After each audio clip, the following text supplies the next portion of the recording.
லஞ்சம் வாங்கியதாக தவேகவிலிருந்து நீக்கப்பட்ட மாம்பாக்கம் ஊராட்சி மன்ற தலைவரான வீரா என்ற வீராசாமியை போலீசார் கைது செய்தனர். ஒப்பந்ததாரர் நவீனிடம் 1,30,000 ரூபாய் மிரட்டி பணம் கேட்டதாக அளிக்கப்பட்ட புகாரின் பேரில் தாழம்பூர் போலீசார் வழக்கு பதிவு செய்திருந்தனர். இந்நிலையில் கைதான வீராசாமி திருப்போரூர் நீதிமன்றத்தில் ஆஜர்படுத்தப்பட்டு சிறையில் அடைக்கப்பட்டார். முன்னதாக லஞ்சம் வாங்கியதாக கூறப்படும் வீடியோ வெளியானதை தொடர்ந்து வீராசாமி தவேகவின் அனைத்து பொறுப்புகளிலிருந்தும் நீக்கப்பட்டிருந்தார்.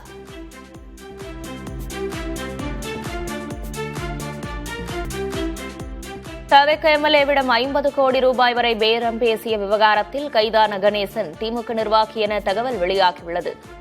திருநாவுக்கரசுவின் ஓட்டுநர் கிருஷ்ணன் மூலமாக உசிலம்பட்டி தவேக எம்எல்ஏவிடம் கணேசன் பேரம் பேசியதாக சொல்லப்படுகிறது.